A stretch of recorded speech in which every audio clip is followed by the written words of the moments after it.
you are part of this community, we should spend more time understanding each other than trying to figure out one type of language, because we're not going to get there. We can't get there in New York, and we can't get there in the United States, and I'm not sure we're going to get there here, but we're all here. And even though in some of the other panels we've discussed core values or core principles, and I hope some of you were able to participate, I'm not repeating any of those, there are in fact things that make us and enable us to relate to each other, and sometimes those get lost.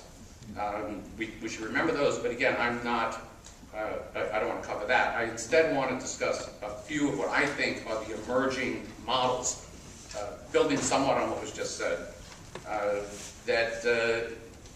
that would be sort of a constructive and critical way to look at it, because it's our relationship, as I said when I opened up on Tuesday, in some ways it's our relationship to the people we work with, or the communities we work in, or to government that becomes critical. We've just seen one way of addressing that, and I just want to mention a few others. So I'm going to, in as little time as possible, describe what I think are 4 different models which I've seen emerge, and just say a word or two about each. First is that, and again, I'll use the term settlements, but I'm referring generically, that we are an extension of government and private interests. And Claire clearly indicated that became who we are, I guess more or less the same in the United States as elsewhere.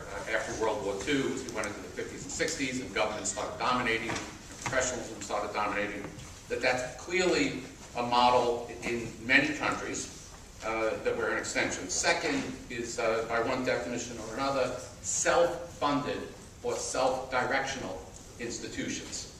The third are what I label community economic development organizations.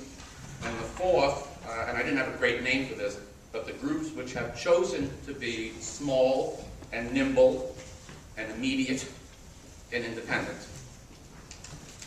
Before I give a few words about each, in many countries and cases, these, again I'm repeating some of what I said the other night, that the planning for these strategies frequently comes from positions of weakness or reaction to something, rather than something that might have been developed had we been free to start from the beginning.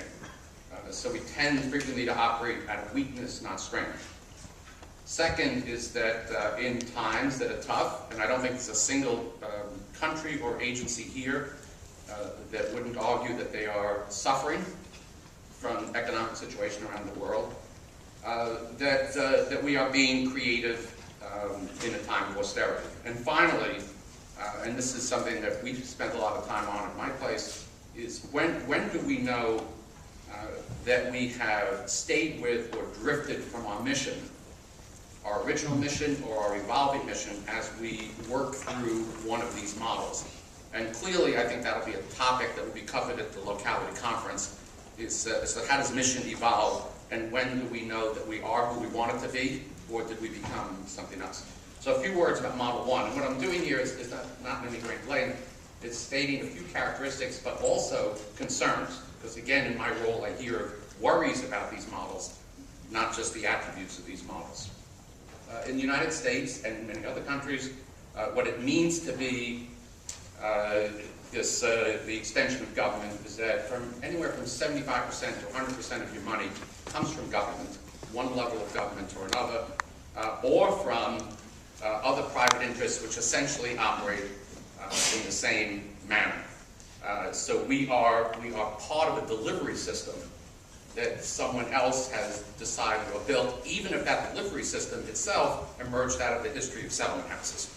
Because a lot of what government has chosen to do might have started at a settlement house 125 years ago. Part of being driven in this way is that we're always competitive, and frequently competitive not just with each other, but against the for-profit community. I don't know if that happens in every country, but certainly in the United States, the things that we might be interested in doing are also done by private enterprise, and we're often competing on that scale, which is very, very difficult. As also happens in a lot of places, bigger has become better than smaller. Scale becomes an important issue, and especially if government or other private funders are interested, they want to see, they believe in as other people use the language, a corporate model, and that means, by definition, bigger is better. These being driven by government means that we are, like private enterprise, over-regulated, outcome-driven, with strict performance measures, very few of which connect to the reality of doing the work. So you can have performance and outcomes, it doesn't necessarily mean that it connects to anything. The self-funded, what I labeled as self-funded, self-funding can come from a lot of different places. It can come from fees or income-generating activities. It could be privately endowed. All settlements, community centers, as Claire indicated, 125 years ago we were 100% private and self-funded, and that's rarely the case.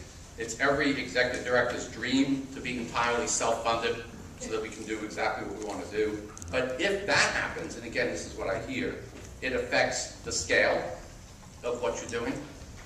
It affects your relationship with the community, because you could be self-funded but be fee-driven, which means that someone is still paying for the service. It's just you have to figure out that changes the dynamic. And it also relates to how the community might be changing if you're self-funded.